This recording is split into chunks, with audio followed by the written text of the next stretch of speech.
Good afternoon to you all. Thank you, Anil, for a very kind introduction. Thank you to you all for choosing to attend this session. There are other very interesting sessions in parallel. Well, Nano is different. In the recent 3 days, heard a lot of times speakers talking about why Nano is different, and they explain it in, let's say, therapeutics and imaging, drug delivery, and other places where Nano is really different. I want to claim that Nano is different as well in education. Well, the issue in education is that we are dealing with very, very fast evolving scientific discipline. And this very fast evolving science creates a huge challenge to academy to develop and maintain updated courses, so the courses will be in line with the needs of the industry at the right place. Anyway, let's start with the tangible, practical project objectives. We start the project by monitoring the skills and competencies in need at current industrial work environment, and we do this by running surveys, and the outcome of the surveys after data analysis, data mining, is reflected to the academy, and in this way we are updating, tuning curricula to be in line with rapidly changing applications in the industry. Well, at the end we are trying to build a very responsive educational ecosystem, will respond and react in a short time to the changes that we are experiencing in this field of science. So we have a cycle of need analysis, check in the industry, feedback, then implement this feedback in curricula and making this cycle as short as possible so that the academy will be highly responsive to the needs of industry. The other thing that we are doing in this project is fostering academic cooperation and academic content know-how among universities. And in order to achieve so, we are building infrastructure to be jointly used by the universities. It includes learning management system, IT infrastructure, video streaming servers, and also sharing knowledge on developing courses. In the framework of the project, we built over 20 fully online academic courses, and they are already in share among the universities. The other thing that we are dealing with is dissemination of Nano among high school students, because we believe the high school students are the future generation of the nanosciences. Well, we are mostly talking in this summit about Nano, but sometimes we need to have some macro border perspective of things. And the rationale, the broad objective of this project, EduNano project, is creating an educational nanotechnologies ecosystem in cooperation with major stakeholders. Just before we started this project, we mapped the educational ecosystem in Israel, actually, and we gathered all the stakeholders or representatives from major stakeholders in the consortium, and they are part of this consortium, EduNano consortium. The cooperation focused on monitoring the rapidly changing needs of the industry in terms of skills, competencies required from engineers, researchers graduating from the academia, and fine-tuning of academic curricula accordingly. Actually, we are talking about an ecosystem which will be quite highly responsive to the needs of this very rapidly evaluating science. The other thing is that the EduNano ecosystem will deal with the complete chain of the education. So the scope of this educational ecosystem will start from the high school student until the graduate student from the university will be most adaptive, with the most skills and competencies to engage in the work environment. A few words about the project. The project is EU-funded project, is under the umbrella of European Audiovisual and Cultural Executive Agency. We have almost 900,000 euros to fulfill the deliverables in this project. As you can see, we have staff costs, we have money for travel, equipment, printing and publishing, and other expenditures. The project is a TEMPUS project. There are it's a 3-year project, and we are in the last year of the project. The project has 2 categories. It is in the category of capacity building into universities, and one of the categories national project. It's called TEMPUS National Project, in which all the beneficiary institutions are from the same country, and in this case, it is Israel. So we have program countries from Europe. We have 3 EU institutions from different countries, and we have almost 7 or 8 entities, institutions, and firms from Israel. Okay, these are the partners in the project. The grant holder and the coordinator is Professor Slavka Stanova from Technical University of Sofia. Tel Aviv University is local coordinator of the project, and it coordinates all the activity in Israel, which is the beneficiary of the project. We have also Bar-Ilan University, Ben Gurion University, Elbit Systems from Israel. Elbit is a large multinational company dealing with nanotechnologies, and it is the representative of the industry in this consortium. We have Grenoble Institute of Technology, Hebrew University of Jerusalem, Shmuel Neiman Institute from Israel. Shmuel Neiman Institute, it's the institution that makes the surveys for the consortium, the need analysis survey. And then we have Polytechnics of Torino, Technion from Israel, and Weizmann also from Israel. Let's quickly go to the list of some courses that we are developing in the framework of the project. I won't read all the names, titles of the courses, but you can impress from the topics what are the content of the courses. I will give some brief remarks from some of the courses. For example, Advanced Materials and Nanotechnologies for Electrochemical Energy Storage is a course developed by Elbit. It's an industrial company. They deal with supercapacitors for energy storage for the buses and electric cars. Here I will comment on Introduction to Surface Sciences. It's a course developed by Tel Aviv University. This course is already finished. We are after the pilot phase, and this course has been taken by students from other universities, by Weizmann Institute, Politecnico Italy, and the students took this course online, and they also gained credits, ECDF credits at their universities by doing the assignments and also having an oral exam using Skype. Then we have some courses on simulation micromechanical systems, and here it is rather than course, it's aggregation or repository of video recordings at CLINAM. We have also this sort of recordings which we believe that can shorten the time or make more efficient the use of these CLINAM facilities, which usually are very, very busy. And the other course, for example, Introduction to Material and Nanotechnology for High School Teachers. It's a course developed by Weizmann Institute, and it is targeted to teachers at high school, science teachers. And we have hands-on practice at Torino and Grenoble. We have some mobility money, and some of the students can travel from country to country. In this case, they are living from Israel to France and Italy to work at laboratories, make some hands-on practice. Well, this diagram is the hardcore of my presentation. We are talking about building a responsive educational ecosystem which can very rapidly react to the changes that are happening in the field of nanosciences. I will start explaining this diagram from the academy. Sorry.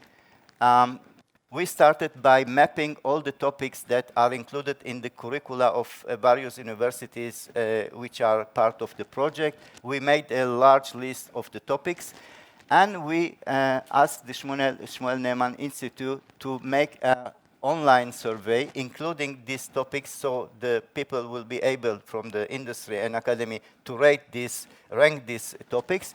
And furthermore, we also asked to leave some space that people will be able to suggest more topics, that they are hot topics, that they are relevant, and which are not included in the survey.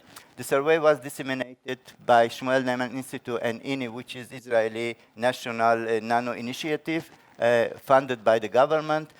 And the data, after making some data analysis and data mining was published, so the academy can use this data to fine-tuning the courses, to modify them, to engage or insert another topics. And of course, this modified curricula, we believe that will help students to be more adapted to the needs of the current contemporary needs of the industry. And of course, the high school students, this is the other leg of this workflow. The high school students, by the teachers who were trained by the consortium, will be able or will be more motivated, will have more incentive to go to sciences related to nano, and we hope that they will be engaged also in nano, let's say, education, and also will take part in research in nano. Well, at this stage, I planned some presentation of project learning management site, where we aggregate all the courses, but unfortunately, I don't have keyboard here, and I cannot navigate through this. So I will just say a few words. In this learning management system, which is open source and shared by all the universities, and we establish all the infrastructure, so all the universities in Israel and Europe, which are partner in the program, can use the content in this learning management site. Other than courses, we have 20 or maybe 24 courses. Other than the video recording, live webcasting of the lectures, we have also the PowerPoint presentation, additional content, quizzes, assignments, and everything to keep a fully online course functional. Okay, since I don't have much time on... it's not working. Can you... Okay, I will show you a short movie, which is some collage or samples of... Okay. It is very short. I have almost 2 minutes. This is a sampling of courses from different universities, and which developed in the surface in the framework of the project. So they fixed it. How they fixed it? They put some rivets. So the only area that the light here interacts with the material is on the sides of a length scale of 50 nanometers. They do not need to be replaced or exchanged during the lifetime of the product. You need a fuel on one side, separated from the oxidant. What will be the current and what will be the energy we need to take an electron? We are going with a tip just around an atom and asking ourselves how fast or how much energy do we need to take one electron from the atoms. We have fluorine atoms attached to carbon atoms to make an anti-fouling surface, a non-stick surface. We can control the composition of our materials because we have many or several types of materials. It's very easy to calculate the repulsion, and even the matrix you have to diagonalize. It's easy to see what elements it should have, etc. 3 microns of silicon dioxide on the rear side of the wafer. We're going to just move it very slightly back and forth until we feel some friction. Okay, this is... Okay. In this slide, we have some information about the sites related to the project. And this is one of the last, of course, slides, but very important one. What we are trying to do is to establish a community around this project. It will be an open source, not funded, not profit community. And we will first try to gain critical mass of content, so people will have the incentive to join in. But the thing is that we would like people to also contribute some content. So firms, hospitals, whatever deal, academic institution in Israel, in Europe, outside Europe, if they have some content that they would like to share and instead and in change to gain access to the content that already developed by others, this will be the place to do this. And of course, we would like to have on BioNano regulatory issues, innovation, whatever it's relevant to the ecosystem of education and in nanosciences will be relevant for this site. So if any of you has interest on this site, on such a initiative, you are welcome to be in touch with us. Thank you very much. Questions? I didn't see. Jack, very interesting, as always. I didn't see ethics in that particular. So in the titles. You are welcome to be the first one. That was what I was going to say. Would you like something? Yeah, definitely. How long? It can be from 10, 20 minutes up to 1 hour, whatever you have. It can be a video, it can be text, everything will go. Thank you. I will think about this. Perfect.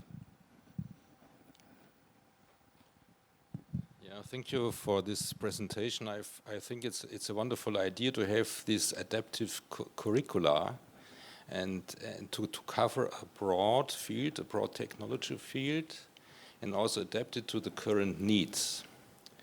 However, what's about the students? I mean, are the students now in the position that they can digest all these things? If you have now an additional 20 curricula, maybe in 2 years you have additional 200. Yeah, but and then the students, in addition, the students are at university, say a few years. Yeah, if you work now in this industry field, you will have changes over the next decades you are working with. So it is maybe not only the need that they have the knowledge, but how to adapt the people, how can the people adapt to this evolving field if they are then in the industry?